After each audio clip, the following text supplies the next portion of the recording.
Hello everybody. Today we're talking about brass writing. Quite specifically brass writing in cinematic music, because brass has become such a fundamental part of that classic Hollywood sound. So we're going to be looking at how you write lead lines and answering phrases and harmonic passages and all those kind of things. And the way we're going to do it is I'm going to give you, which you'll see in a moment, a complete video tutorial from our new course, How to Write Cinematic Music. So this is from the course itself. It's quite long, but there's lots of chapters in it. So if you go, yeah, I've heard that, you can hop on, you can hop about and do what you like.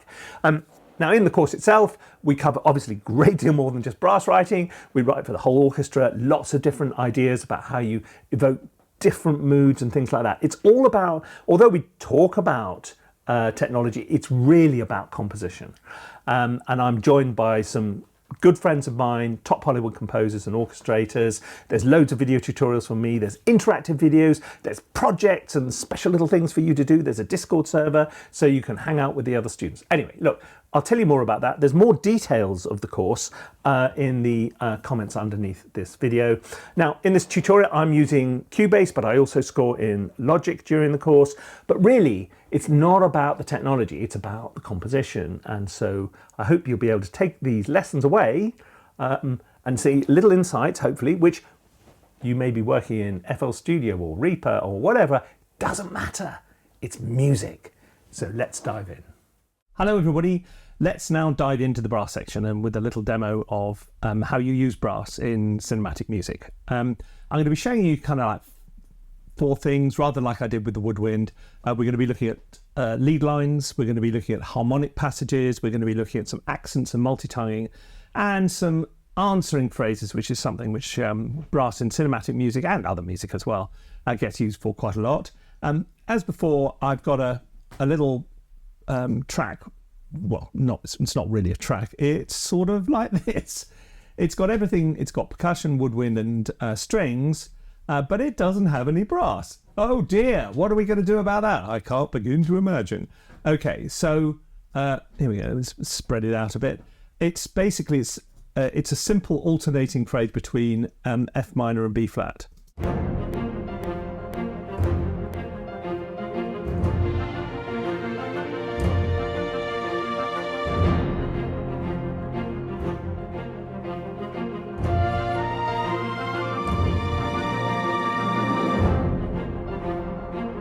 That's it. There's no point in hanging around. You've heard the whole thing. Right. So it's just a little bed over which we can start experimenting with some of our brass ideas. So let me, first of all, okay, what are your options when it comes to lead lines? Obviously, the principal brass instruments are French horn, trumpet, trombone, and tuba. Trombones and tuba are normally used for accents, percussive stuff, harmonic passages, supporting trumpets and horns and things like that. It's not that common for trombones to be the main instrument. It does happen, but more often than not, it's French. If it's going to be a brass lead, it's going to be French horns or trumpets. More and more, particularly recently, French horns have been the thing. Trumpets are very, very loud. Oh my lord. They don't have to be, as I explained when we were looking at one of the pieces. You know, you can have something which is much more subtle, and you can use mutes, which is a whole other game. And muted trumpet, there is a straight mute you can use on a trumpet which reduces the volume without colouring the sound too much, and then it does fit in with the brass section much better. But in this instance, if you want trumpets, they're going to be right out there. I think listening to this little theme, this little tune here, I think we're going to start with a French horn. Now, I've got a choice because I'm working with the BBC Symphony Orchestra thing again. When it says A4, this is orchestral speak for if it says A2, it's a due, which means two horns playing that. A4 stands for a quattro, which means four horns in it. So in other words, it's the number of it's the number of players playing it. So we're going to go for A4. Yep, let's go for A4. Let's make this. Have a little listen.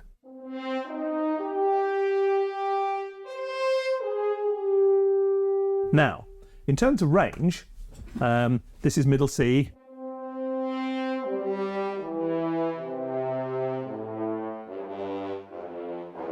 When it gets down there, it's getting very iffy. And as anything above C, above middle C,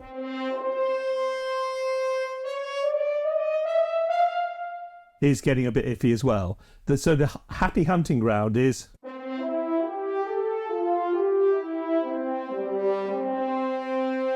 that kind of range there. That's what we're looking at. So I've got an F minor, 2 bars, then I've got a B flat. I've got to think up a tune. Sorry.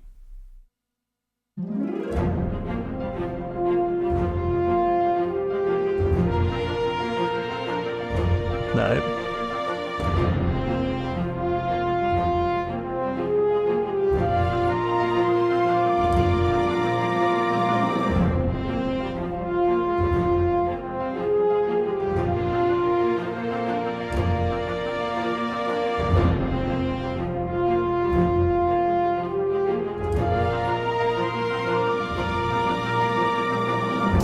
That works. So what we got is, oh, that's even better actually.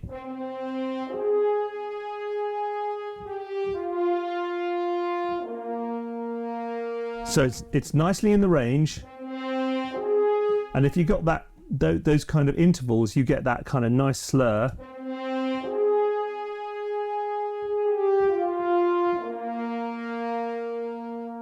What you don't get with samples is the incredible dynamic range of brass instruments. You know, because for quietest here is that, and loudest is that. In a real brass section, they'll go from whisper quiet to what? You with the samples, you're always trying to make up for the lack of dynamic range. Anyway, so I quite like that little thing. Let's go with that.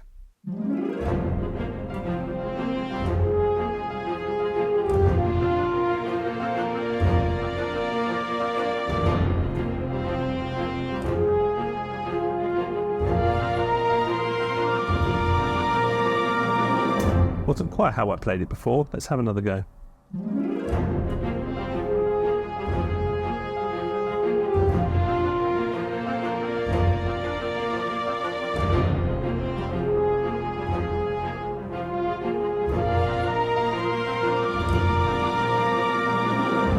Okay, let's go with that.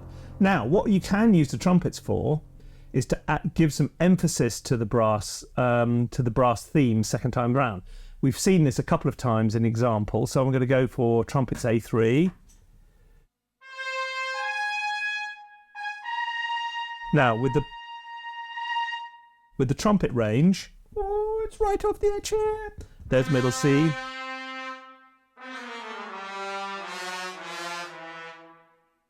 Lowest range of the trumpet's not its strength at all. This is all fine. That around here is good, but you don't want to go more than two octaves above middle C. You can really, but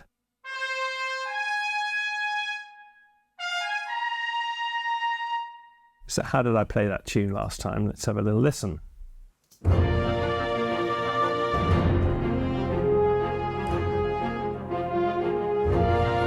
Just like that, actually.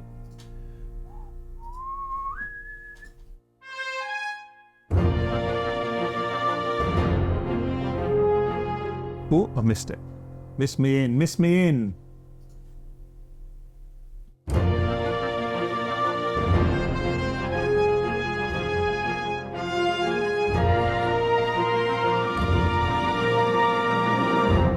Okay, right. Now we have that. Let's now repeat it, and then we're going to add some extra bits next time round. We're going to use some harmonic brass. So now we've got our top line.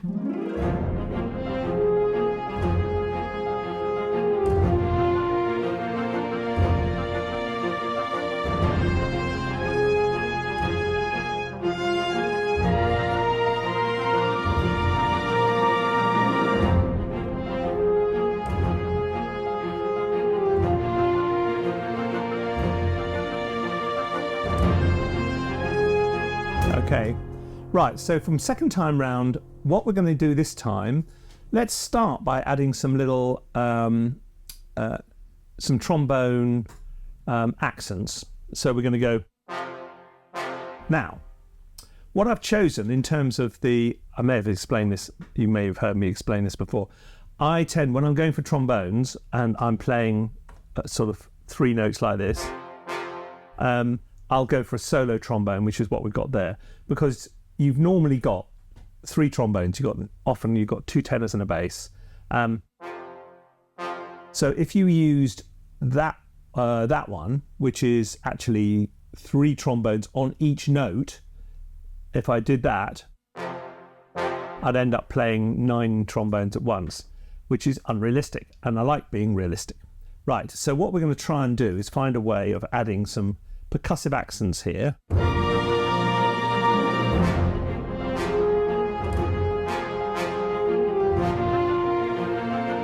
What we'll do is we'll do the percussive accents to the F minor, and then when it changes to the B flat, we'll introduce more normal harmonic writing.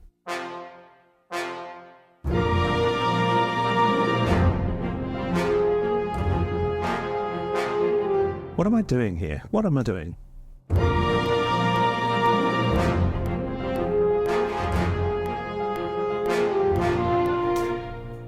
Okay. That takes us on to another subject, the multi-tonguing thing. Ba-ba-ba-bum. That's a little bit slow for multi-tonguing, to be honest, but it's getting towards that. It's one of the things which, as you've heard in the examples we've looked at, actually works incredibly well. But it's very difficult to do with samples. Anyway, we'll come on to this in a bit. I'm just going to do a little bit here. So we got.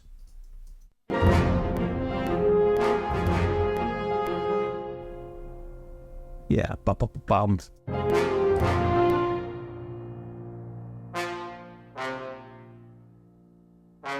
Change that to a B flat chord. Now, what I might do is to move that bottom note down to the bass trombone, because it does sound different. It's got a bigger bore. It's got a oh, that's a little bass trombone. There's the bass trombone. That little fella there. Right, there we go. So knock off the bottom note of this, just like I was doing with the woodwind the other day. So now we've got the top 2 on the tenor trombone and the bottom 2 on the and the bottom 1 on the bass trombone.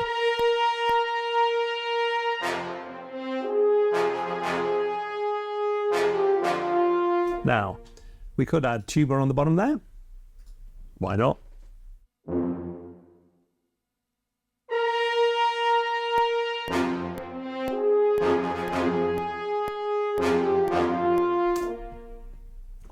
I didn't put the ba-ba-ba in the tuba part, so it's just...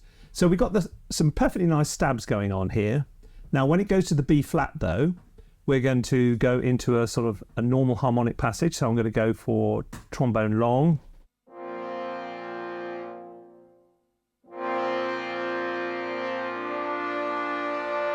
So what I've got going on here, the lower you go, remember, the more widely spaced your chords need to be. If you play a kind of a chord which is all kind of clustered together, right down there it sounds really muddy. Up here it sounds fine. So what I often play is something like that, a 5th and a 10th. I know I've got big hands, which works perfectly well.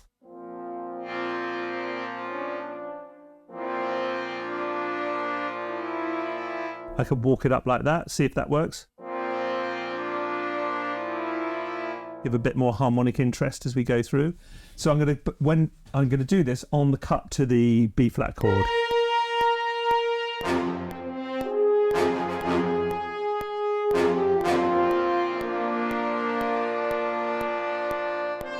Now, 2 things need to happen here. I need the tuba a long note underneath. That little kind of suspension thing worked, but I definitely didn't need the the E, which I was thinking of going to. Now, what we do want with this, though, is a crescendo. I wasn't playing the crescendo in there. What we're going to do is draw it in. This is where it gets tricky. Now, what I might do. Okay, so we're going to draw a little. Oh, hang on. What's going on here? No. Oh, there we go. What's going on? Here we go. Oh, I've got grid tone on. That's why. So then see what that sounds like.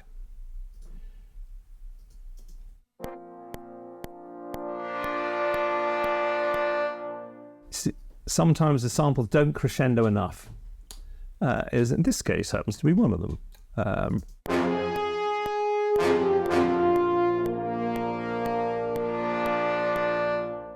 It's come on, more. Which is why you end up sometimes with multiple libraries, particularly for brass, because you want it to. Also, you notice the other thing about brass is the enormous range of timbre when you change dynamic. So from that's a tuba. Sorry. So we go from. It's like a synthesizer opening the filter, and that's only really that's a small example. A real brass instrument again goes from really round and soft to big and loud, and it's quite something. But look, this will do for now. This is what, and I'm going to do the same with the trombone, with the tuba. What's going on? And we need. Oh, what's going on here? Strange.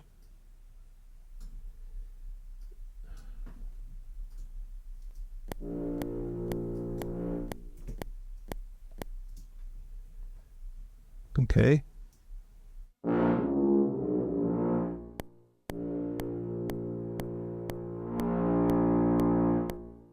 Yeah, it's not very subtle, is it?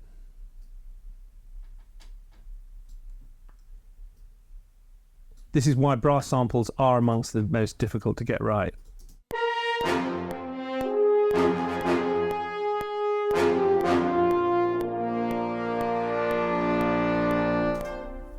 Okay. Let's listen to the thing in context now.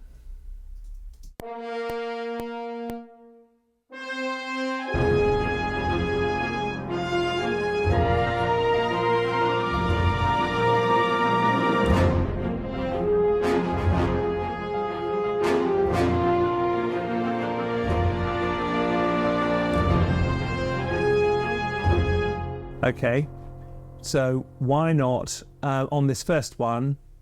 Let's look at the problem with multi-tonguing. Where am I going to put some multi-tonguing? On this first one time through, here we go. So,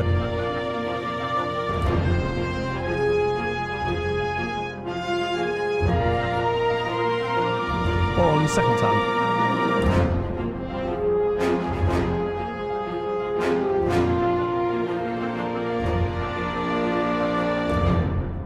Da-da-da-dam, da-da-da-dam. We're going to have a da-da-da-dam on the end there.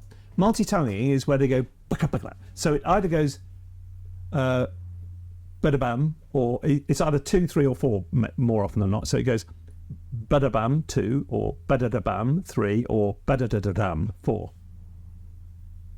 And they do it. I can't do it. That's fine. I am not a trumpeter or a trombonist. But this is quite a big deal. And it's one of the things which samples just do really badly. And so we always end up fighting with this. So what we're going to do, okay, let's get in here. So if we wanted to put in, let's go here. They're quick, you see, so we want it to, Okay, what's the grid on at the moment? Where's my grid gone? Grid. I won't remember. Grid in 8s probably. So let's go to there. Now, the duration we're putting in is going to be 16th triplet. Ba-da-bam. Ba-ba-ba-bam. Okay, so we're going to go... Oh, no we're not.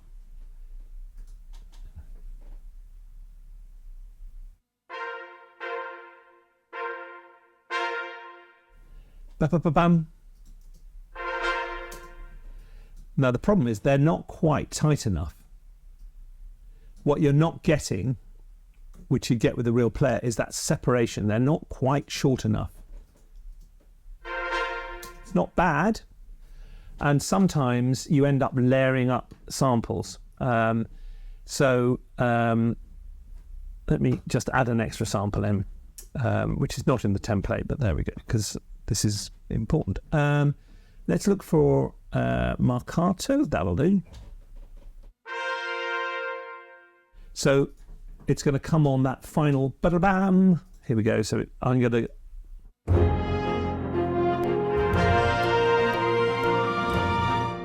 Okay. It's going into the B flat chord, so I better do that. So actually...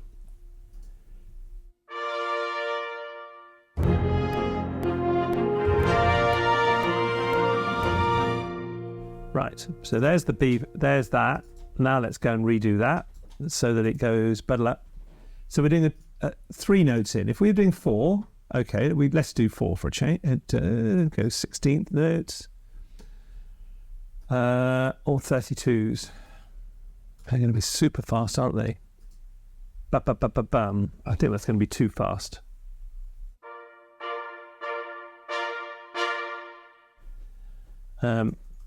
You're not going to get any separation. Separation's the problem with multi-tonguing with samples.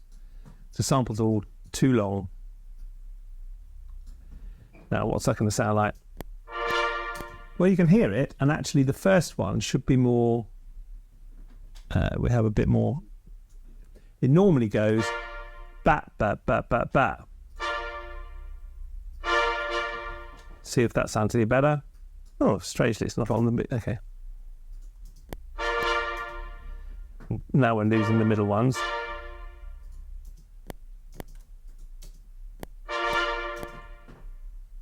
It's getting there. It doesn't sound like the real people do. This is, well, it's a sample, that's why.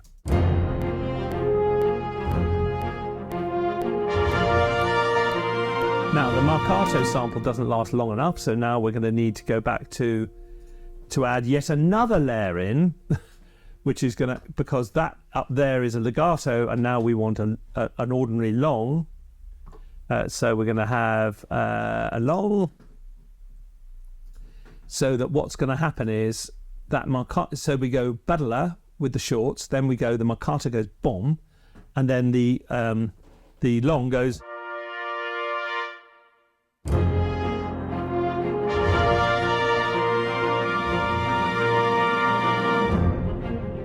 So we've got that little crescendo.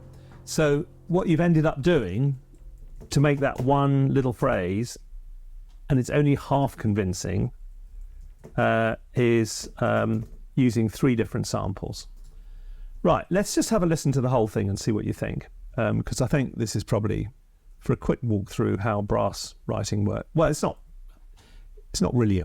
Anyway, here we go.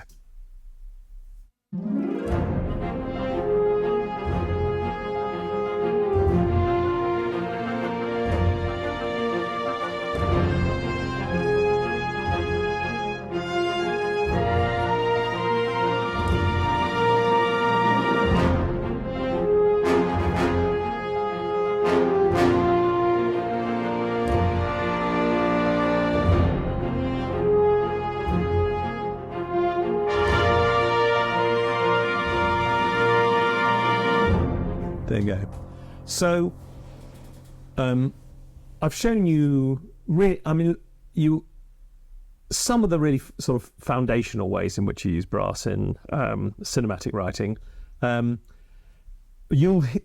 use it a lot more when we get into doing other things where we haven't, for example, wasn't I going to do an answering phrase? Difficult to do an answering phrase when it's, I did promise you I was going to do, so I better do one. Okay, what can I do here? Okay, so if, for example, okay,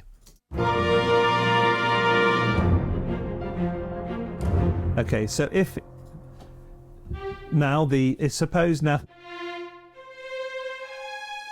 now the lead passes to, say, the violin, so we'll merge this, here we go.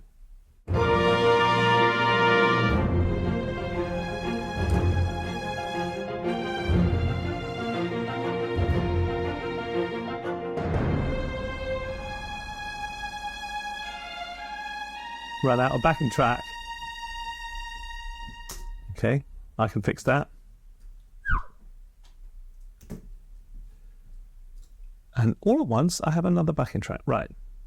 Okay, that'll do. That'll do just for now. So what we've got going on here, okay, let's put that one down there. Let's put that one up an octave. So what's that going to sound like? It's a bit screechy.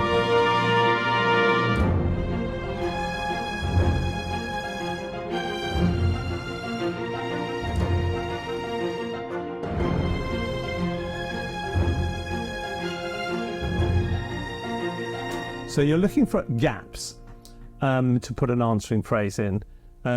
So a gap doesn't have to be where there is no sound from the lead instrument, but where it's come to rest. For example, I'm hearing a gap here.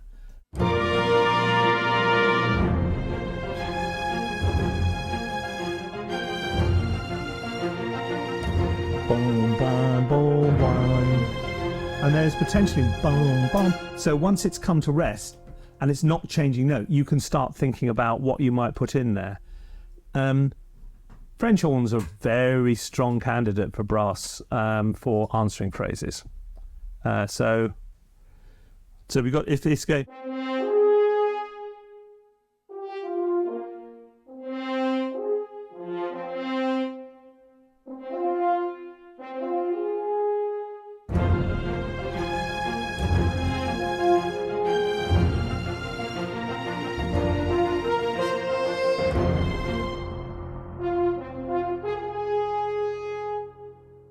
maybe something like that. Let's see if that fits.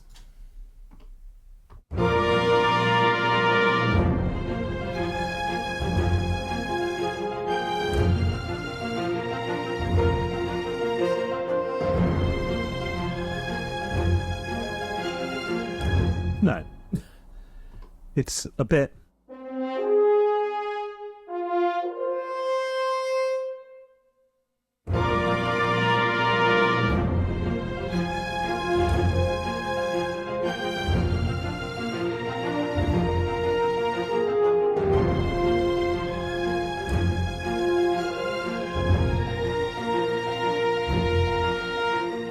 No, that wasn't quite answering phrasey enough.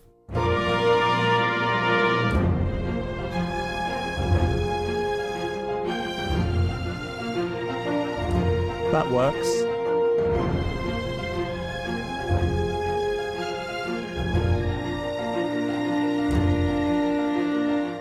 Something like that.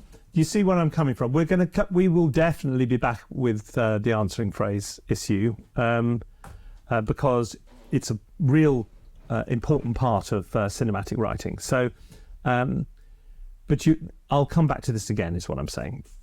So look, we looked at lead lines, we've looked at stabs and using sort of trombones and tuba in a more kind of percussive, rhythmic, harmonic way, as well as sort of the normal chords, etc. We've used trumpet and layered that with the trombone, with the horns, and we've done a little bit of multi-tonguing and some answer phrases. So that's your lot. Let's move on next to do strings. See you in a minute. So there you go. That is an extract from How to Write Cinematic Music. Here it is in all its glory. There we go. It's currently on offer at £149 for while it's if it's in the intro period. You may be watching this in sort of like 2028 and thinking, "Gosh, is that when Guy had no hair and a beard?" What am I going to do? I don't know. I think I'm going to end up with less beard and less hair in 2029. Anyway, it doesn't matter. The point is, the course is all about the sound of classic Hollywood. It's a really big course. It's got loads of great stuff in it. I'm joined by some really good friends of mine. We cover all kinds of cool stuff, orchestral foundations, how to write themes, how to write emotional music, how to write exciting music, theme development from 30 seconds to 3 minutes, and pulling it all together. There's interactive video, there's something we call -1s, which you may have heard referred to in the video.